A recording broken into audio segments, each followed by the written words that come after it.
Hello dear students, welcome to my YouTube channel. ಇವತ್ತಿನ ಈ ವಿಡಿಯೋದಲ್ಲಿ ಪುಟ 7ರ ಬಗ್ಗೆ ನೋಡೋಣ. ಹಿಂದಿನ ವಿಡಿಯೋದಲ್ಲಿ ನಾವು ಏನೇನು ನೋಡಿದ್ವಿ? ಸಾವಿರದ ಕ್ಯಾಲ್ಕುಲೇಟರ್, 10ರ ಕ್ಯಾಲ್ಕುಲೇಟರ್ ಹಾಗೆ ಕ್ರಿಯಾಶೀಲ ಚಿಟ್ಟಿ ಬಗ್ಗೆ ತಿಳ್ಕೊಂಡಿದ್ವಿ. ಇವತ್ತಿನ ಈ ವಿಡಿಯೋದಲ್ಲಿ ಕ್ರಮಬದ್ಧವಾದ ಸಿಪ್ಪಿ ಅನ್ನೋ ವಿಭಿನ್ನ ಕ್ಯಾಲ್ಕುಲೇಟರ್ ಬಗ್ಗೆ ತಿಳಿದುಕೊಳ್ಳೋಣ. ಏನಿದೆ ಕ್ರಮಬದ್ಧವಾದ ಸಿಪ್ಪಿ, ಈ ಕ್ಯಾಲ್ಕುಲೇಟರ್ ಬಗ್ಗೆ ಏನು ವಿಶೇಷತೆ ಇದೆ ಅನ್ನೋದನ್ನು ನೋಡೋಣ. ಈಗ ಕ್ರಮಬದ್ಧವಾದ ಸಿಪ್ಪಿ ಒಂದು ವಿಭಿನ್ನ ಕ್ಯಾಲ್ಕುಲೇಟರ್, ಅದರಲ್ಲಿನ ಗುಂಡಿಗಳು ಇಂತಿವೆ. ಈ ಚಿತ್ರದಲ್ಲಿ ನೋಡ್ರಿ, ಇದೇ ಕ್ರಮಬದ್ಧವಾದ ಸಿಪ್ಪಿ ಕ್ಯಾಲ್ಕುಲೇಟರ್. ಇದೊಂದು ವಿಭಿನ್ನ ರೀತಿ ಐತೆ. ಹಿಂದಿನ ವಿಡಿಯೋದಲ್ಲಿ ಎಲ್ಲ ಏನೇನು ನೋಡಿದ್ವಿ, ಒಂದೇ ಗುಂಡಿ ಇರೋದನ್ನ ಮಾತ್ರ ನೋಡಿದ್ವಿ. ಆದರೆ ಈ ಕ್ಯಾಲ್ಕುಲೇಟರ್ ಒಳಗೆ ಏನೇನದಾವ ನೋಡ್ರಿ, ಗುಂಡಿಗಳು ಹೇಗದಾವ ಅಂದ್ರೆ +1, +10, +100, +1000, +10,000, +1,00,000 ಇವುಗಳನ್ನು ಸಾಧ್ಯವಾದಷ್ಟು ಕನಿಷ್ಠವಾಗಿ ಬಳಸಲು ಅದು ಬಳಸುತ್ತದೆ. ಅಂದರೆ ಈ ಕ್ಯಾಲ್ಕುಲೇಟರ್ ಒಂದು ವಿಶಿಷ್ಟ ಗುಣ ಏನಪ್ಪ ಅಂದರೆ, ಇಲ್ಲಿ ಏನೇನದಾವ್ರಿ ಗುಂಡಿಗಳು +1, +10, +100, +1000, +10,000, +1,00,000 ಅಂತ ಐತಲ್ಲ, ಈ ಗುಂಡಿಗಳನ್ನು ಒತ್ತಿ ನಾವು ದೊಡ್ಡ ದೊಡ್ಡ ಅಂಕಿಗಳನ್ನು ತಗೊಂಡು ಬರೋಣ. ಅದು ಹೇಗೆ ಅಂತ ನೋಡ್ರಿ. ಪ್ರಶ್ನೆ ಏನಿದೆ ನೋಡ್ರಿ, ಸಾಧ್ಯವಾದಷ್ಟು ಕೆಲವೇ ಗುಂಡಿಗಳನ್ನು ಒತ್ತುವುದರಿಂದ, ಮೊದಲೇ ಪ್ರಶ್ನೆ 5072, ಎರಡನೇ ಪ್ರಶ್ನೆ 8300 ಈ ಸಂಖ್ಯೆಗಳನ್ನು ಹೇಗೆ ಪಡೆಯಬಹುದು ಅಂದರೆ, ಇಲ್ಲೊಂದು ಎಕ್ಸಾಂಪಲ್ ಏನು ಕೊಟ್ಟಿದ್ದಾರೆ, 5072ರದ್ದು ಒಂದು ಕೋಷ್ಟಕವನ್ನು ಕೊಟ್ಟಿದ್ದಾರೆ. ಈ 5072ನ ಕನಿಷ್ಠ ಗುಂಡಿಯನ್ನು ಒತ್ತಿ ನಾವು ಹೇಗೆ 5072ನ್ನು ಪಡಿಬೇಕು ಅನ್ನೋದನ್ನು ನೋಡೋಣ. ಈಗ ಎಷ್ಟೆಷ್ಟು 1000 ಗುಂಡಿಯನ್ನು 5 ಬಾರಿ, 100ರ ಗುಂಡಿಯನ್ನು ಒತ್ತೋದಿಲ್ಲ. ನೆಕ್ಸ್ಟ್ 10ರ ಗುಂಡಿಯನ್ನು 6 ಬಾರಿ, 1ರ ಗುಂಡಿಯನ್ನು 12 ಬಾರಿ ಒತ್ತೋದ್ರಿಂದ ನಾವು ಏನು ಮಾಡ್ತೀವಿ, 5072ನ್ನು ಪಡಿತೀವಿ. ಅಂದರೆ ಒಟ್ಟು ಎಷ್ಟಾಯ್ತು ಇಲ್ಲಿ, 5, 6, 11, 11 + 12, 23. ಒಟ್ಟು ಎಷ್ಟು ಗುಂಡಿಗಳನ್ನು ಒತ್ತಿದ್ವಿ ನಾವು, 23 ಗುಂಡಿಗಳನ್ನು ಒತ್ತುವುದರ ಮೂಲಕ 5072ನ್ನು ಪಡೆದ್ವಿ. ಇಲ್ಲಿ ಏನಿದೆ ನೋಡ್ರಿ, ಪಟ್ಟಿಯಲ್ಲಿ ನೀಡಿರುವ ಐಚ್ಛಿಕ ಸಂಖ್ಯೆಗಳನ್ನು ಪಡೆಯಲು ಯಾವ ಗುಂಡಿಗಳನ್ನು ಒತ್ತಬೇಕು ಮತ್ತು ಎಷ್ಟು ಬಾರಿ ಒತ್ತಬೇಕು ಎಂಬುದನ್ನು ಕಂಡುಹಿಡಿಯಿರಿ. ಸಾಧ್ಯವಾದಷ್ಟು ಕಡಿಮೆ ಗುಂಡಿಗಳನ್ನು ಒತ್ತಬೇಕು ಎಂಬುದು ಇದರ ಉದ್ದೇಶ. ಈ ಕ್ಯಾಲ್ಕುಲೇಟರ್ ಉದ್ದೇಶ ಏನಪ್ಪ ಅಂದ್ರೆ, ಅತಿ ಕಡಿಮೆ ಅಂದರೆ ಸಾಧ್ಯವಾದಷ್ಟು ಕಡಿಮೆ ಗುಂಡಿಗಳನ್ನು ಒತ್ತಿ ನಾವು ಏನು ಮಾಡಬೇಕು, ಇರುವಂಥ ಸಂಖ್ಯೆ ಬರುವಂಗೆ ಮಾಡಬೇಕು. ಅದು ಹೇಗೆ ಅಂತ ನೋಡ್ರಿ. ಇಲ್ಲಿ ನಾವು ಈಗಾಗಲೇ ಏನು ನೋಡಿದ್ವಿ, 5072 ಈ ಸಂಖ್ಯೆಯನ್ನು ಪಡೆಯಲು ಇಲ್ಲಿ ಒಂದು ಕ್ರಮವಿದೆ. ಈ ಕ್ರಮವು ಒಟ್ಟು 23 ಬಾರಿ ಗುಂಡಿಯನ್ನು ಒತ್ತುವುದನ್ನು ಬಳಸುತ್ತದೆ. ಅಂದರೆ ಇನ್ನೇನು ನೋಡಿದ್ವಲ್ಲ, ಈ ಕೋಷ್ಟಕವನ್ನು ಎಷ್ಟು ಬಾರಿ ಒತ್ತಿದ್ವಿ ನಾವು, 23 ಬಾರಿ ಗುಂಡಿಯನ್ನು ಒತ್ತುವುದರ ಮೂಲಕ ನಾವು ಯಾವ ಸಂಖ್ಯೆ ಪಡೆದ್ವಿ, 5072 ಅನ್ನೋ ಸಂಖ್ಯೆಯನ್ನು ಪಡೆದ್ವಿ. 5072ನ್ನು ಪಡೆಯಲು 23 ಬಾರಿಗಿಂತ ಕಡಿಮೆ ಬಾರಿ ಗುಂಡಿಯನ್ನು ಒತ್ತುವ ಮತ್ತೊಂದು ಕ್ರಮವಿದೆಯೇ? ಆ ಕ್ರಮದ ಬೀಜೋಕ್ತಿಯನ್ನು ಬರೆಯಿರಿ. ಮತ್ತು ಯಾವುದಾದ್ರೂ ಕ್ರಮವೈತ್ಯ ಅಂತಂದು, ಅಂದರೆ ಬೇರೆ ಯಾವುದಾದ್ರೂ ಗುಂಡಿಯನ್ನು ಒತ್ತುವುದರ ಮೂಲಕ ನಾವು 5072ನ್ನು ಪಡಿಬೋದಾ? ಅದೇನಾದರೂ ಇದ್ರೆ ಆ ಬೀಜೋಕ್ತಿಯನ್ನು ಬರೆಯಿರಿ ಅಂತ ಐತೆ. ಅದು ಯಾವುದ್ರಿ? ಹಂಗಂದ್ರೆ ನಾವೀಗ ಗಣಿತದ ಜಾಣ್ಮೆನ ಉಪಯೋಗಿಸ್ಕೊಂಡು ಸ್ಥಾನ ಬೆಲೆಯನ್ನು ಬರೆಯೋಣ. ಸ್ಥಾನ ಬೆಲೆಯನ್ನು ಹೇಗೆ ಬರಿತೀರಾ? 5072ನ್ನು ಹೇಗೆ ಬರಿತೀರಾ? 5 × 1000 + 0 × 100 + 7 × 10 + 2 × 1 ಅಂತ ಬರಿತೀರಲ್ವ. ಇದು ಹೇಗೆ ಬಳಸಬೇಕು ಅನ್ನೋದನ್ನು ನೋಡ್ರಿ. 1000 ಗುಂಡಿಯನ್ನು 5 ಬಾರಿ, 100ರ ಗುಂಡಿಯನ್ನು 0 ಬಾರಿ, 0 ಬಾರಿ, 10ರ ಗುಂಡಿಯನ್ನು 7 ಬಾರಿ, ಅದೇ ರೀತಿ 1ರ ಗುಂಡಿಯನ್ನು 2 ಬಾರಿ. ಈ ಎಲ್ಲ ಗುಂಡಿಗಳು ಕ್ರಮಬದ್ಧವಾದ ಸಿಪ್ಪಿ ಕ್ಯಾಲ್ಕುಲೇಟರ್ದಾಗ ಐತೆ. ಹಂಗಂದ್ರೆ ನಾವು ಏನಂತ ಹೇಳ್ಬೋದು, 1000 ಗುಂಡಿಯನ್ನು 5 ಬಾರಿ, 100ರ ಗುಂಡಿಯನ್ನು 0 ಬಾರಿ, ಅಂದರೆ ಇದನ್ನು ಬಳಸೋದೇ ಇಲ್ಲ. ನೆಕ್ಸ್ಟ್ 10ರ ಗುಂಡಿಯನ್ನು 7 ಬಾರಿ, 1ರ ಗುಂಡಿಯನ್ನು 2 ಬಾರಿ, ಅಂದರೆ ಒಟ್ಟು ಎಷ್ಟು ಬಾರಿ ಆಯ್ತಿಲ್ಲ, ಒಟ್ಟು 14 ಬಾರಿ. ಹಾಗಾದ್ರೆ ನಾವಿಲ್ಲಿ ಎಷ್ಟು ಬಾರಿ ಗುಂಡಿ ಒತ್ತಿದ್ವಿ? ಒಟ್ಟು 14 ಬಾರಿ ಮಾತ್ರ ಗುಂಡಿ ಒತ್ತಿದ್ವಿ ನೋಡ್ರಿ. ಹಾಗಂದ್ರೆ 23ಕ್ಕಿಂತ 14 ಎಷ್ಟು ಕಡಿಮೆ ಐತಲ್ವಾ? ಇದುವೇ ಅತ್ಯಂತ ಕನಿಷ್ಠ ಕ್ರಮವಾಗೈತಿ. ಅದೇ ರೀತಿ ಇನ್ನೊಂದು ಪ್ರಶ್ನೆಯನ್ನು ಕೊಟ್ಟಿದ್ದಾರೆ. ಏನಿದೆ ನೋಡ್ರಿ, ಬಿ ಒಳಗೆ 8300.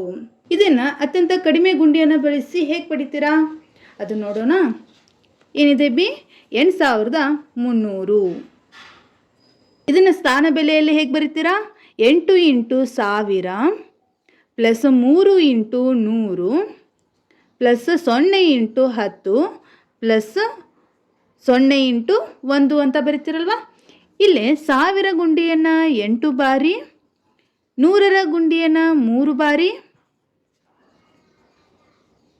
10ರ ಗುಂಡಿಯನ್ನು 0 ಬಾರಿ, 1ರ ಗುಂಡಿಯನ್ನು 0 ಬಾರಿ. ಅಂದ್ರೆ 1000 ಗುಂಡಿಯನ್ನು 8 ಬಾರಿ, 100ರ ಗುಂಡಿಯನ್ನು 3 ಬಾರಿ.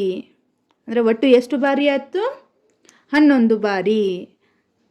ಈ 11 ಬಾರಿ ಗುಂಡಿಯನ್ನು ಒತ್ತೋದ್ರಿಂದ ನಾವು ಏನು ಪಡಿಬೋದು? 8300 ಅನ್ನೋ ಸಂಖ್ಯೆಯನ್ನು ಪಡಿಬೋದು. ಅತ್ಯಂತ ಕಡಿಮೆ ಗುಂಡಿಯನ್ನು ಒತ್ತಿ 8300 ಪಡೆದ್ವಿ. ಇದು ಅರ್ಥ ಆಯ್ತಲ್ವಾ? ನೆಕ್ಸ್ಟ್ ಪುಟ 8ರಲ್ಲಿ ಮೊದಲೇ ಪ್ರಶ್ನೆ ಏನಿದೆ ನೋಡಿ, ಕಂಡುಹಿಡಿಯಿರಿ.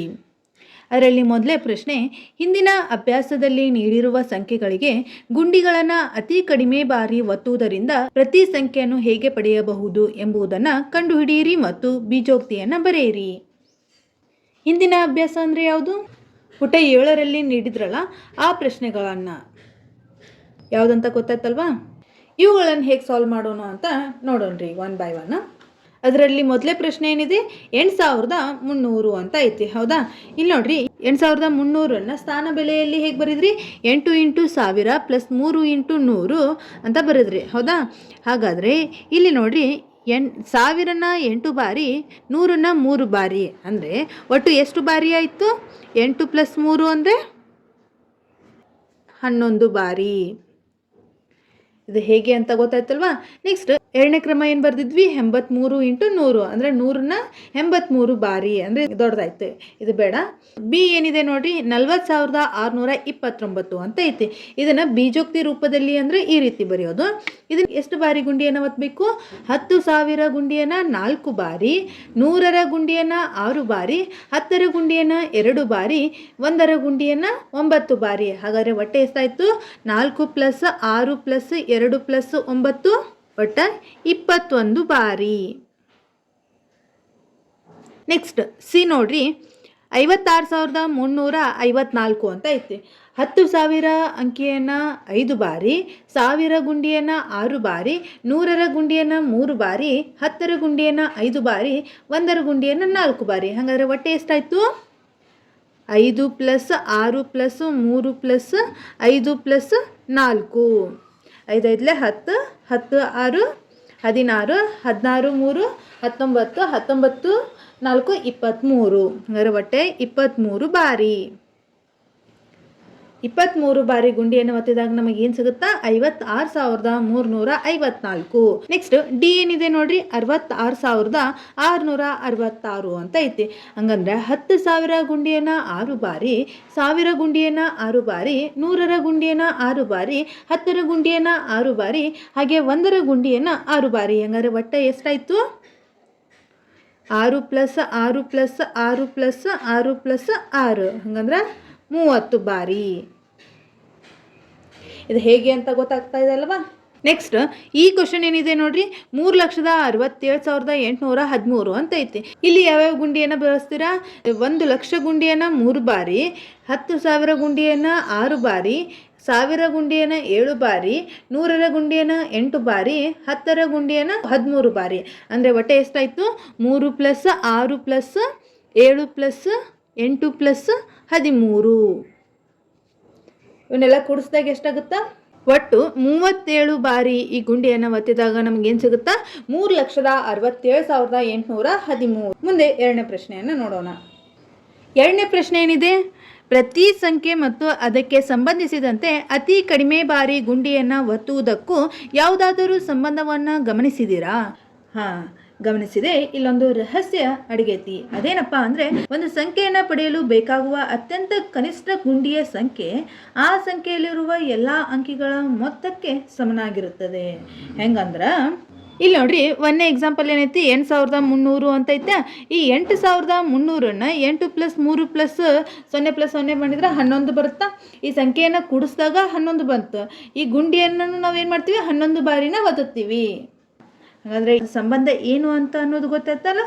ನೆಕ್ಸ್ಟ್ ಮೂರನೇ ಪ್ರಶ್ನೆ ಏನಿದೆ ನೋಡ್ರಿ, ಅತಿ ಕಡಿಮೆ ಸಂಖ್ಯೆಯಲ್ಲಿ ಗುಂಡಿಗಳನ್ನು ಒತ್ತುವುದನ್ನು ನೀವು ಗಮನಿಸಿದ್ದಲ್ಲಿ ಆ ಸಂಖ್ಯೆಗಳಿಗೆ ಭಾರತೀಯ ಸ್ಥಾನ ಬೆಲೆ ಕ್ರಮವನ್ನು ಬರೆಯಿರಿ.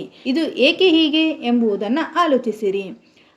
10 ಲಕ್ಷ ಗುಂಡಿಯನ್ನು ನಾವು 10 ಬಾರಿ ಒತ್ತಿದರೆ ಏನಾಗುತ್ತದೆ? ಯಾವ ಗುಂಡಿ ಬರುತ್ತದೆ? ಅದರಲ್ಲಿ ಎಷ್ಟು ಸೊನ್ನೆಗಳಿರುತ್ತವೆ? ಅದನ್ನು ಏನೆಂದು ಕರೆಯುತ್ತೇವೆ? ಆ ಸಂಖ್ಯೆ 100 ಲಕ್ಷಗಳಾಗಿರುತ್ತದೆ. ಅದನ್ನು 1 ಕೋಟಿ ಅಂತಲೂ ಕರೆಯಲಾಗುತ್ತದೆ. 1 ಕೋಟಿಯನ್ನು ಹೀಗೂ ಎಂದು ಬರೆಯುತ್ತೇವೆ. 1 ಕೋಟಿಯನ್ನು ಹೀಗೆ ಬರೀತೀವ ಇದು ಎಂದು ಬರೆಯುತ್ತೇವೆ. ಇದರಲ್ಲಿ ಒಂದರ ನಂತರ 7 ಸೊನ್ನೆಗಳಿರುತ್ತವೆ. ಇಲ್ಲಿ 10 ಲಕ್ಷ ಗುಂಡಿಯನ್ನು ನಾವು 10 ಬಾರಿ ಒತ್ತಿದರೆ ಏನಾಗುತ್ತಾ? 100 ಲಕ್ಷ ಆಗುತ್ತಾ? 100 ಲಕ್ಷ. ಹೌದಾ? ಈ 100 ಲಕ್ಷನ ನಾವು ಏನಂತ ಓದ್ತೀವಿ? 1 ಕೋಟಿ ಅಂತ ಓದ್ತೀವಿ. ಅಂದ್ರೆ 1 ಕೋಟಿಯನ್ನು ಬರೀವಾಗ ಹೀಗೆ ಬರಿತೀವಿ. ಮತ್ತು ಒಂದರ ನಂತರ ಎಷ್ಟು ಸೊನ್ನೆಗಳದಾವಿಲ್ಲ? 7 ಸೊನ್ನೆಗಳಿರ್ತಾವೆ. ಇಲ್ಲಿ ಅದನ್ನ ಕೊಟ್ಟಿದ್ದಾರಲ್ವ? ಹಾಗಾದರೆ ಇಲ್ಲಿ ಕೊಟ್ಟಿರುವಂಥ ಪ್ರಶ್ನೆಗಳಿಗೆ ಏನೇನು ಉತ್ತರ? 10 ಲಕ್ಷ ಗುಂಡಿಯನ್ನು ನಾವು 10 ಬಾರಿ ಒತ್ತಿದರೆ ಏನಾಗುತ್ತದೆ? 1 ಲಕ್ಷ ಆಗುತ್ತಾ? ಅದು ಯಾವ ಸಂಖ್ಯೆ ಬರುತ್ತದೆ? ಯಾವ ಸಂಖ್ಯೆ ಬರುತ್ತಾ? ಇದು ಬರುತ್ತಾ? ಈ ಸಂಖ್ಯೆ ಬರುತ್ತಾ? ನೆಕ್ಸ್ಟ್ ಏನಿದ್ದಾರೆ? ಅದರಲ್ಲಿ ಎಷ್ಟು ಸೊನ್ನೆಗಳಿರ್ತವೆ? ಅದರಲ್ಲಿ ಎಷ್ಟು ಸೊನ್ನೆಗಳಿದಾವೆ? 1 2 3 4 5 6 7 ಸೊನ್ನೆಗಳಿರ್ತವೆ. ಅದನ್ನು ಏನೆಂದು ಕರಿತೀವಿ? ಇದನ್ನ ಏನಂತ ಕರಿತೀವಿ ನಾವು? 1 ಕೋಟಿ ಅಂತ ಕರಿತೀವಿ. ಆ ಸಂಖ್ಯೆ 100 ಲಕ್ಷಗಳಾಗಿರುತ್ತದೆ. ಅಂದ್ರೆ ಆ ಸಂಖ್ಯೆ ಇದನ್ನು ಕೋಟಿ ಅಂತಲೂ ಕರಿಬಹುದು, ಇಲ್ಲ ಅಂದರೆ 100 ಲಕ್ಷ ಅಂತನಾದರೂ ಕರಿಬಹುದು. ಅದನ್ನು 1 ಕೋಟಿ ಅಂತಲೂ ಕರೆಯಲಾಗುತ್ತದೆ. 1 ಕೋಟಿಯನ್ನು 1 ಕೋಟಿ ಎಂದು ಹೀಗೇನ ಬರೆದ್ವಿ. ಇದರಲ್ಲಿ ಒಂದರ ನಂತರ ಎಷ್ಟು ಸೊನ್ನೆಗಳಿವೆ? 7 ಸೊನ್ನೆಗಳಿವೆ. 2 4 6 7. ಹೌದಾ? ಇಲ್ಲಿ ನೋಡ್ರಿ, 1 2 3 4 5 6 7. ಇದು ಹೇಗೆ ಅಂತ ಗೊತ್ತಾಯ್ತಲ್ವಾ? ಇಲ್ಲಿವರೆಗೂ ಅರ್ಥ ಆಗಿದೆ ಅಂತ ಅನ್ಕೋತೀನಿ. ನೆಕ್ಸ್ಟ್ 1.3ರಲ್ಲಿ ಏನು ಕೊಟ್ಟಿದ್ದಾರೆ ನೋಡಿ, ಕೋಟಿಗಳು ಮತ್ತು ಕೋಟಿಗಳಷ್ಟು. ಏನಿದೆ ಕೋಟಿಗಳು ಮತ್ತು ಕೋಟಿಗಳಷ್ಟು ಅಂದರೆ ಏನು? ಮುಂದಿನ ಕೋಷ್ಟಕವು ಕೆಲವು ಸಂಖ್ಯೆಗಳನ್ನು ಭಾರತೀಯ ಪದ್ಧತಿ ಮತ್ತು ಅಮೆರಿಕ ಪದ್ಧತಿ ಅಂದರೆ ಅಂತಾರಾಷ್ಟ್ರೀಯ ಪದ್ಧತಿ ಅಂತಲೂ ಕರೆಯಲಾಗುತ್ತದೆ. ಅಲ್ಲಿ ಸಂಖ್ಯೆಯನ್ನು ಹೆಸರಿಸುವ ಮತ್ತು ಅಲ್ಪ ವಿರಾಮವನ್ನು ಬಳಸುವುದನ್ನು ಸೂಚಿಸುತ್ತದೆ. ಎರಡೂ ಪದ್ಧತಿಗಳಲ್ಲಿ ಅಲ್ಪ ವಿರಾಮಗಳನ್ನು ಬಳಸುವುದನ್ನು ಗಮನಿಸಿ. ಇಲ್ಲಿ ಸಂಖ್ಯೆಗಳನ್ನು ಕೊಟ್ಟಿದ್ದಾರೆ. ಭಾರತೀಯ ಪದ್ಧತಿ ಮತ್ತು ಅಮೇರಿಕಾ ಅಂದರೆ ಅಂತಾರಾಷ್ಟ್ರೀಯ ಪದ್ಧತಿಯಲ್ಲಿ ಹೇಗೆ ಬರಿತೀವಿ ಮತ್ತು ಹೇಗೆ ಓದ್ತೀವಿ ಅಂತ ಕೊಟ್ಟಿದ್ದಾರೆ. ಇದಕ್ಕೆ ಮುಖ್ಯವಾದ ವ್ಯತ್ಯಾಸ ಏನು? ಅಲ್ಪ ವಿರಾಮ ಐತಿ, ಅಂದರೆ ಕಾಮಾ ಐತಿ. ಅದು ಹೇಗೆ ಅಂತ ನೋಡೋಣ ಈಗ.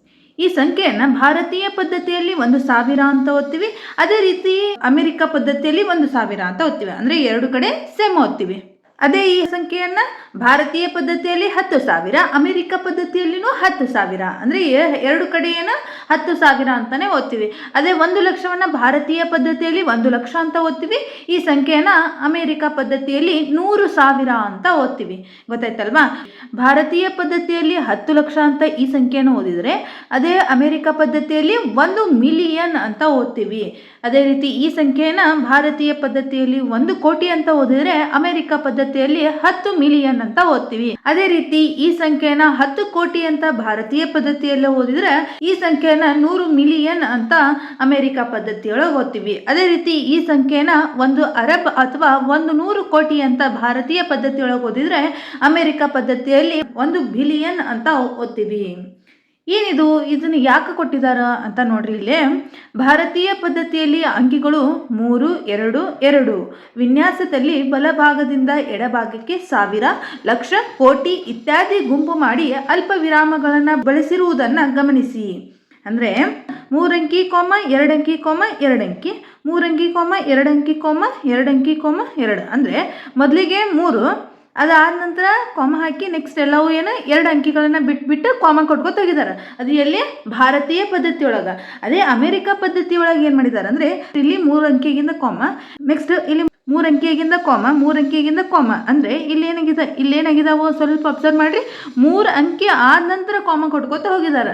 ಅಂದರೆ ಯಾವ ವಿನ್ಯಾಸವನ್ನು ಬಳಸಿದ್ದಾರೆ ನೋಡಿ, ಭಾರತೀಯ ಪದ್ಧತಿಯಲ್ಲಿ ಅಂಕಿಗಳನ್ನು 3, 2, 2 ಈ ರೀತಿ ವಿನ್ಯಾಸವನ್ನು ಬಳಸಿದ್ರಂದ್ರೆ ಅದು ಈ ಕಡೆಯಿಂದ ಬಲಭಾಗದಿಂದ ಎಡಭಾಗಕ್ಕೆ ಹೋಗ್ಬೇಕಾದ್ರೆ ಈ ವಿನ್ಯಾಸವನ್ನು ಬಳಸ್ತಾರೆ. ಅದೇ ಅಮೆರಿಕ ಪದ್ಧತಿ ಒಳಗೆ ಏನು ಮಾಡ್ತಾರೆ ಅಂದ್ರೆ ಇಲ್ಲಿ ಏಕರೂಪ ವಿನ್ಯಾಸವನ್ನು ಬಳಸ್ತಾರೆ. ಅದೇನಪ್ಪ ಅಂದರೆ 3, 3, 3, ಇಲ್ಲಿ ನೋಡ್ರಿ ಲಾಸ್ಟ್ 1 ಬಿಲಿಯನ್ ಅಂತ ಐತಲ್ಲ, ಇಲ್ಲಿ ಅಬ್ಸರ್ವ್ ಮಾಡಿದಾಗ ನಿಮ್ಗೆ ಡಿಫ್ರೆನ್ಸ್ ಗೊತ್ತಾಗುತ್ತೆ. 3 ಅಂಕಿ ಆದಮೇಲೆ 1 ಕಾಮ, 3 ಅಂಕಿ ಆದಮೇಲೆ ಕಾಮ, 3 ಅಂಕಿ ಆದಮೇಲೆ ಕಾಮ, ಅಂದರೆ 3, 3, ಅಂತಂದು ಈ ವಿನ್ಯಾಸವನ್ನು ಬಲಭಾಗದಿಂದ ಎಡೆಭಾಗಕ್ಕೆ 1000, ಮಿಲಿಯನ್, ಬಿಲಿಯನ್ ಇತ್ಯಾದಿಗಳನ್ನು ಗುಂಪು ಮಾಡಲಾಗಿದೆ. ಈ ಪದ್ಧತಿ ಅರ್ಥ ಆಯ್ತಲ್ವಾ? ನೆಕ್ಸ್ಟ್ ಪುಟ 9ಕ್ಕೆ ಬರೀ ಅಲ್ಲೊಂದು ಇಂಟ್ರೆಸ್ಟಿಂಗ್ ವಿಷಯ ಹೇಳ್ತಿದ್ದಾರೆ. ಅದೇನಪ್ಪ ಅಂದರೆ ಸಂಖ್ಯೆಗಳನ್ನು ಹೆಸರಿಸುವ ಭಾರತೀಯ ಪದ್ಧತಿಯನ್ನು ಭೂತಾನ್, ನೇಪಾಲ್, ಶ್ರೀಲಂಕಾ, ಪಾಕಿಸ್ತಾನ್, ಬಾಂಗ್ಲಾದೇಶ, ಮಾಲ್ಡೀವ್ಸ್, ಅಫ್ಘಾನಿಸ್ತಾನ್ ಮತ್ತು ಮ್ಯಾನ್ಮಾರ್ಗಳಲ್ಲೂ ಅನುಸರಿಸಲಾಗುತ್ತಿದೆ. ಲಕ್ಷ ಮತ್ತು ಕೋಟಿ ಈ ಪದ್ಧತಿಗಳು ಮೂಲ ಸಂಸ್ಕೃತಿ ಪದಗಳಾದ ಲಕ್ಷ ಮತ್ತು ಕೋಟಿಯಿಂದ ಬಂದಿವೆ. ಅಮೆರಿಕ ಪದ್ಧತಿಯನ್ನು ಬಹಳಷ್ಟು ದೇಶಗಳಲ್ಲಿ ಬಳಸಲಾಗುತ್ತಿದೆ. ಇದರ ಅರ್ಥ ಏನಪ್ಪ ಅಂದರೆ ಲಕ್ಷ ಮತ್ತು ಕೋಟಿ ಎಂಬ ಪದಗಳು ಮೂಲ ಸಂಸ್ಕೃತ ಪದಗಳಾದ ಲಕ್ಷ ಮತ್ತು ಕೋಟಿ ಎಂಬ ಪದದಿಂದ ಬಂದಿದೆ. ಮತ್ತು ಈ ಪದ್ಧತಿಯನ್ನು ನಮ್ಮ ನೆರೆಹೊರೆ ದೇಶಗಳಾದ ಭೂತಾನ್, ನೇಪಾಲ್, ಶ್ರೀಲಂಕಾ, ಪಾಕಿಸ್ತಾನ್, ಬಾಂಗ್ಲಾದೇಶ, ಮಾಲ್ಡೀವ್ಸ್ ಇಂಥ ಎಲ್ಲ ದೇಶಗಳು ಏನು ಮಾಡ್ತಾ ಇದ್ದಾವೆ, ಭಾರತೀಯ ಪದ್ಧತಿಯನ್ನೇ ಅನುಸರಿಸಕತ್ತಾವು. ನೆಕ್ಸ್ಟ್ ಏನು ಕೊಟ್ಟಿದ್ದಾರೆ ನೋಡಿ, 1 ಲಕ್ಷ ಮತ್ತು 1 ಕೋಟಿಯಲ್ಲಿನ ಸೊನ್ನೆಗಳ ಸಂಖ್ಯೆಯನ್ನು ಗಮನಿಸಿ. 1 ಲಕ್ಷವನ್ನು ಸಂಖ್ಯೆಯಲ್ಲಿ ಬರೆದಾಗ 1ರ ನಂತರ 5 ಸೊನ್ನೆಗಳಿರುತ್ತವೆ. 1 ಕೋಟಿಯನ್ನು ಸಂಖ್ಯೆಯಲ್ಲಿ ಬರೆದಾಗ 1ರ ನಂತರ 7 ಸೊನ್ನೆಗಳಿರುತ್ತವೆ. 1 ಲಕ್ಷವು 1000 1 ಕೋಟಿಯು 1,00,100 ಮತ್ತು 1 ಅರಬ್ 1 ಕೋಟಿಯ 100 ಅಂದರೆ 100,000 1 ಲಕ್ಷ, 100 ಲಕ್ಷಗಳು 1 ಕೋಟಿ ಮತ್ತು 100 ಕೋಟಿಗಳು 1 ಅರಬ್. ಇಲ್ಲಿ ಕೆಳಗೆ ಪ್ರಶ್ನೆಗಳನ್ನು ಕೊಟ್ಟಿದ್ದಾರೆ. ಏನಂತ ನೋಡಿ, 1,000 ಲಕ್ಷದಲ್ಲಿ ಎಷ್ಟು ಸೊನ್ನೆಗಳಿರುತ್ತವೆ ಅಂತ ಕೇಳಿದ್ದಾರೆ. 1,000ಕ್ಕೆ ಎಷ್ಟು ಸೊನ್ನೆ? ಇದು 1000ನ, ಈ 1000ಕ್ಕೆ ಎಷ್ಟು ಸೊನ್ನೆ ಇದಾವೆ? 3 ಸೊನ್ನೆ, ಹೌದಾ? 1 ಲಕ್ಷಕ್ಕೆ ಎಷ್ಟು ಸೊನ್ನೆ? 5 ಸೊನ್ನೆಗಳದಾವೆ, ಹೌದಾ? ಹಾಗಂದ್ರೆ ಇವು ಎರಡು ಕೂಡಿಸಿದ್ರೆ ಎಷ್ಟಾಯ್ತು? 8. ಹಾಗಾದ್ರೆ ಒಟ್ಟೆ ಇಲ್ಲಿ ಎಷ್ಟು ಸೊನ್ನೆಗಳಿರ್ತಾವೆ? 8 ಸೊನ್ನೆಗಳಿರ್ತವೆ. ಇದರ ಮೀನಿಂಗ್ ಏನಪ್ಪ ಅಂದ್ರೆ 1 ಲಕ್ಷ ಐತಲ್ಲ, ಈ ಲಕ್ಷ ಎಷ್ಟದಾವು? 1000 ಲಕ್ಷಗಳದಾವು, ಗೊತ್ತಾಯ್ತಾ? ಅಂದರೆ ಇವಾಗ 2 ಬಾಳೆಹಣ್ಣು ಕೊಟ್ರೆ ಬಾಳೆಹಣ್ಣು ಎಷ್ಟದಾವು ಅಂದರೆ ನೀವು 2 ಅಂತ ಹೇಳ್ತೀರಿ. ಹಾಗೆ 1 ಲಕ್ಷ ಎಷ್ಟದಾವು ಅಂದರೆ 1000 ಅದಾವು ಅಂತ ಅರ್ಥ ಆಯ್ತು ಮೀನಿಂಗು. ನೆಕ್ಸ್ಟ್ 2ನೇ ಕ್ವಶನ್ ನೋಡ್ರಿ, 100,000ದಲ್ಲಿ ಎಷ್ಟು ಸೊನ್ನೆಗಳಿರ್ತವೆ ಅಂತ. ಅಂದರೆ 100 ಸಾವಿರಗಳದಾವು ಅಂತ ಹೇಳ್ತಾ ಇದ್ದಾರೆ. ಸಾವಿರಗಳದಾವು ಅಂತ ಹೇಳ್ತಾ ಇದ್ದಾರೆ, ಹೌದಾ? 100 ಏನದಾವು? 1000 ಸಂಖ್ಯೆಗಳದಾವು. ಬಟ್ ಎಷ್ಟು ಸೊನ್ನೆಗಳಾಗ್ತಾವ ಹಂಗಾದ್ರೆ? ಇಲ್ಲಿ 3, ಇಲ್ಲಿ 2, ಹಂಗಂದ್ರೆ ಎಷ್ಟು ಸೊನ್ನೆಗಳದು? 5. 1000 ಸಂಖ್ಯೆ ಎಷ್ಟದಾವು? 100 ಅದಾವು. ಹಂಗಾದ್ರೆ ಒಟ್ಟೆ ಎಷ್ಟು ಸೊನ್ನೆಗಳದು? ಇಲ್ಲಿ 5 ಸೊನ್ನೆಗಳದು. ಹೇಗೆ ಅಂತ ಗೊತ್ತಾಯ್ತಲ್ವಾ? ಇದು ಗೊತ್ತಾಗಿದೆ ಅಂತ ಅನ್ಕೋತೀನಿ. ನಿಮಗೇನಾದರೂ ಇದರಲ್ಲಿ ಡೌಟ್ಸ್ ಇದ್ರೆ ಕಮೆಂಟ್ ಬಾಕ್ಸ್ನಲ್ಲಿ ಕಮೆಂಟ್ ಮಾಡಿ, ಹಾಗೆ ನಮ್ಮ ಚಾನಲನ್ನು ಸಬ್ಸ್ಕ್ರೈಬ್ ಮಾಡಿ.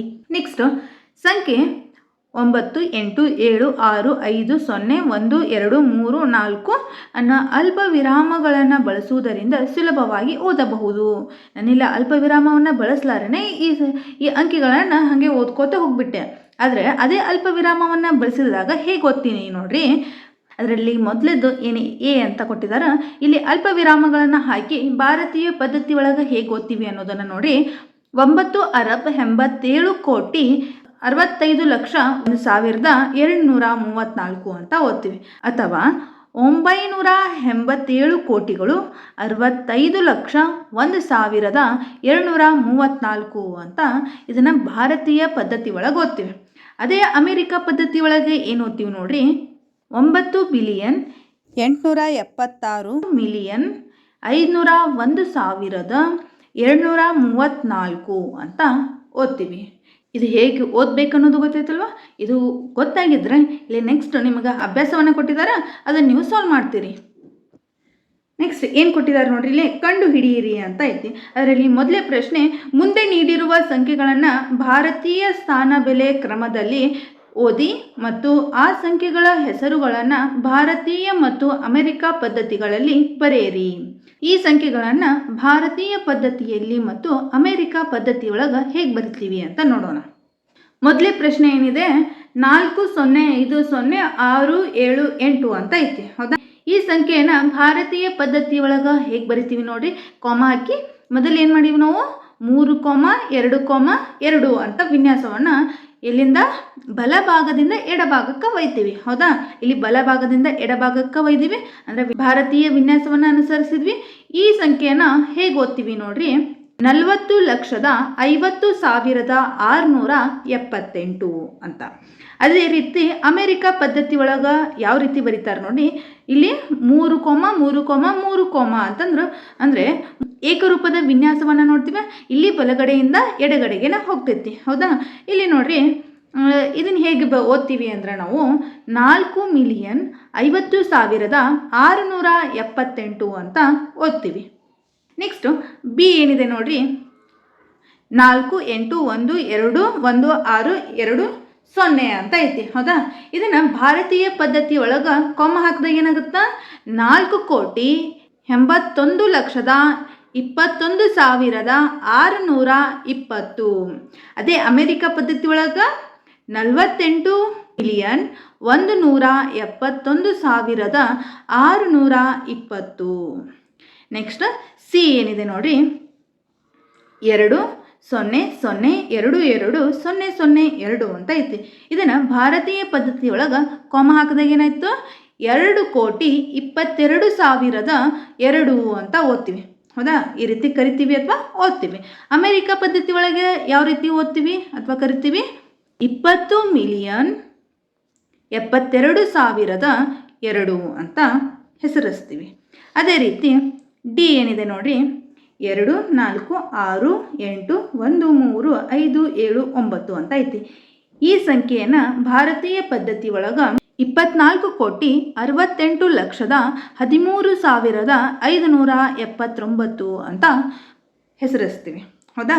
ಅದೇ ರೀತಿ ಅಮೆರಿಕ ಪದ್ಧತಿ ಒಳಗೆ ಹೇಗೆ ಹೆಸರಿಸ್ತೀವಿ ಅಂದರೆ 246,813,579 ಅಂತ ಹೆಸರಿಸ್ತೀವಿ.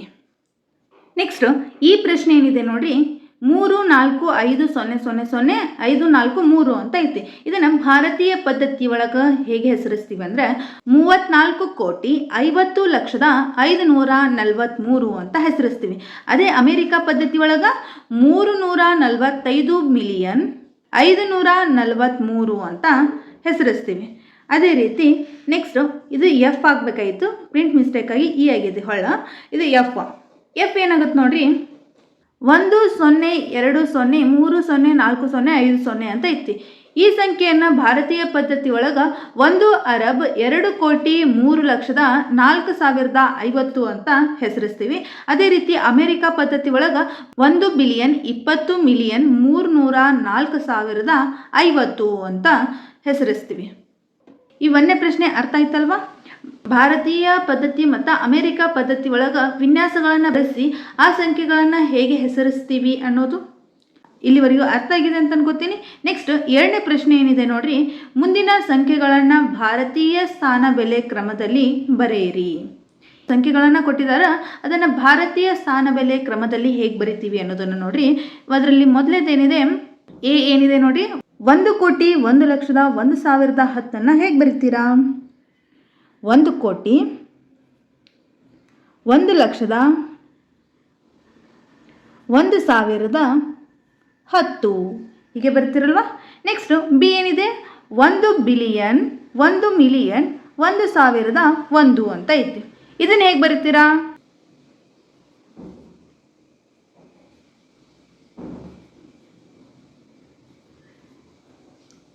1,000,000,1,000,1. ನೆಕ್ಸ್ಟ್ ಸಿ ಏನಿದೆ ನೋಡ್ರಿ, 10,20,30,30,40 ಅಂತ ಐತಿ. ಇದನ್ನು ಭಾರತೀಯ ಪದ್ಧತಿಯೊಳಗೆ ಹೇಗೆ ಬರಿತೀರಾ? 10,20,30,40 ಈ ರೀತಿ ಬರಿತೀರಲ್ಲ. ನೆಕ್ಸ್ಟು ಡಿ ಪ್ರಶ್ನೆ ಏನಿದೆ ನೋಡ್ರಿ, 9,80,000,000,000 700,600 ಅಂತ ಐತಿ. ಇದನ್ನು ಭಾರತೀಯ ಪದ್ಧತಿ ಒಳಗೆ ಹೇಗೆ ಬರೀತೀರಾ? 9 ಬಿಲಿಯನ್ 80 ಮಿಲಿಯನ್ 7,600 ಈ ರೀತಿ ಬರೀತೀರಲ್ಲ. ನೆಕ್ಸ್ಟ್ ಮೂರನೇ ಪ್ರಶ್ನೆ ಏನಿದೆ ನೋಡ್ರಿ, ಹೋಲಿಸಿ ಮತ್ತು ಚಿಕ್ಕದು ದೊಡ್ಡದು ಅಥವಾ ಸಮ ಎಂದು ಬರೆಯಿರಿ. ಅದರಲ್ಲಿ ಮೊದಲೇ ಪ್ರಶ್ನೆ ಏನಿದೆ, 30,000 3 ಲಕ್ಷ ಅಂತ ಐತಿ. ಇದರೊಳಗೆ 30,000 ಏನದು ಚಿಕ್ಕದು, 3 ಲಕ್ಷ ಅನ್ನೋದು ದೊಡ್ಡ ಸಂಖ್ಯೆ, ಹೌದಾ? ಹಾಗಂದ್ರೆ ಇಲ್ಲಿ ಯಾವ ಚಿಹ್ನೆಯನ್ನು ಬಳಸ್ತೀವಿ? ಈ ಚಿಹ್ನೆನ. ನೆಕ್ಸ್ಟು ಬಿ ಏನಿದೆ ನೋಡ್ರಿ, 500 ಲಕ್ಷಗಳು, ಇಲ್ಲಿ 5 ಮಿಲಿಯನ್ ಅಂತ ಐತಿ. 5 ಮಿಲಿಯನ್ ಅಂದರೆ ಎಷ್ಟು? 50 ಲಕ್ಷ. 50 ಲಕ್ಷಗಳು, ಹೌದಾ? 5 ಮಿಲಿಯನ್ ಅಂದರೆ 50 ಲಕ್ಷ. ಹಾಗಾದ್ರೆ 500 ಲಕ್ಷ ದೊಡ್ಡದು, 50 ಲಕ್ಷ ದೊಡ್ಡದು? 500 ಲಕ್ಷಗಳು. ಹಾಗಾದ್ರೆ ಚಿಹ್ನೆ ಯಾವ್ದು ಬಳಸ್ತೀರಿ? ಇಲ್ಲಿ ದೊಡ್ಡದು. ಇದು ದೊಡ್ಡದೈತೆ, ಇಲ್ಲಿ ದೊಡ್ಡದು. ನೆಕ್ಸ್ಟ್ ಸಿ ಏನಿದೆ ನೋಡ್ರಿ, 800,000. ನೆಕ್ಸ್ಟ್ 8 ಮಿಲಿಯನ್ ಅಂತ ಐತಿ. ಮಿಲಿಯನ್ ಅಂದರೆ ಎಷ್ಟು? 1 ಕೋಟಿನ. ಹಾಗಂದ್ರೆ ಇಲ್ಲಿ ಏನಾಯ್ತದು? 8 ಕೋಟಿ. ಇಲ್ಲಿ 8 ಕೋಟಿ ದೊಡ್ಡದು, ಏನು 800,000 ದೊಡ್ಡದು? 8 ಕೋಟಿ ದೊಡ್ಡದಲ್ಲ. ಹಾಗಾದ್ರೆ ಚಿಹ್ನೆ ಹೇಗೆ ಬಳಸ್ತೀರಾ? ನೆಕ್ಸ್ಟ್ ಡಿ ಏನಿದೆ, 640 ಕೋಟಿ 60 ಬಿಲಿಯನ್ ಅಂತ ಐತಿ. ಬಿಲಿಯನ್ ಅಂದ್ರೆ ಏನು? ಈ ಚಿಹ್ನೆ ಗುರುತಿಸೋದು ಹೇಗೆ ಅಂತ ಗೊತ್ತಾಗಲಿಲ್ಲ ಅಂದರೆ ಇಲ್ಲೊಂದು ಟ್ರಿಕ್ ಹೇಳ್ಕೊಡ್ತೀನಿ ನೋಡಿ. ನಿಮ್ಮ ಎಡಗಡೆ ಕೈ ಹೀಗೆ ಮಾಡಿದಾಗ ಇದು ಚಿಕ್ಕದಾಗುತ್ತಾ? ಇಲ್ಲಿ ನೋಡಿರಿ, ಶೇಪ್ ಯಾವ ರೀತಿ ಬಂದಿದೆ? ಚಿಕ್ಕ ಸಂಖ್ಯೆ ಅಂತ ಗುರುತು ಬಂದಿದೆ. ಇಲ್ಲಿ ಹಾಗೆ ಐತೆ, ಇಲ್ಲಿ ಹಾಗೆ ಬಂದಿತ್ತೆ. ಹಾಗಾದ್ರೆ ನಿಮ್ಮ ಎಡಗಡೆ ಕೈಯನ್ನು ಏನು ಅಂದ್ಕೊಳ್ರಿ? ಚಿಕ್ಕದು ಅಂತ ಅಂದ್ಕೊಳ್ರಿ. ನೆಕ್ಸ್ಟ್ ದೊಡ್ಡದು ಅನ್ನಕ್ಕೆ ನಿಮ್ಮ ಬಲಗಡೆ ಕೈ ಇದು ದೊಡ್ಡ ಗುರುತಾಗುತ್ತಾ? ಇಲ್ಲಿ ದೊಡ್ಡ ಗುರುತು ಏನೈತಿ? ಇದೇ ರೀತಿ ಐತಿ. ಹಾಗಾದ್ರೆ ನಿಮ್ಮ ಬಲಗಡೆ ಕೈಯನ್ನು ಏನು ಅಂದ್ಕೊಳ್ರಿ? ದೊಡ್ಡದು ಅಂತ ಅಂದ್ಕೊಳ್ರಿ. ಚಿಕ್ಕ ಚಿಹ್ನೆ ಮತ್ತು ದೊಡ್ಡ ಚಿಹ್ನೆಯನ್ನು ಹೇಗೆ ಗುರುತಿಸೋದು ಅಂತ ಗೊತ್ತಾಯ್ತಲ್ಲ. ನಿಮಗೆ ಗೊತ್ತಾದರೆ ಓಕೆ, ಗೊತ್ತಾಗಲಿಲ್ಲ ಅಂದರೆ ಈ ಟ್ರಿಕ್ನಾದರೂ ಯೂಸ್ ಮಾಡಿರಿ. ಇಲ್ಲಿವರೆಗೂ ಅರ್ಥ ಆಗಿದೆ ಅಂತ ಅನ್ಕೋತೀನಿ. ನಿಮಗೇನಾದರೂ ಇದರಲ್ಲಿ ಡೌಟ್ಸ್ ಇದ್ದರೆ ಪ್ಲೀಸ್ ಕಮೆಂಟ್ ಬಾಕ್ಸ್ನಲ್ಲಿ ಕಮೆಂಟ್ ಮಾಡಿ, ಹಾಗೆ ನಮ್ಮ ಚಾನಲನ್ನು ಸಬ್ಸ್ಕ್ರೈಬ್ ಮಾಡಿ. Thanks for watching. ಈ ವಿಡಿಯೋ ಇಷ್ಟ ಆದರೆ ಲೈಕ್ ಮಾಡಿ, ಶೇರ್ ಮಾಡಿ, ಕಮೆಂಟ್ ಮಾಡಿ, ಹಾಗೆ ಸಬ್ಸ್ಕ್ರೈಬ್ ಮಾಡಲು ಮರಿಬೇಡಿ.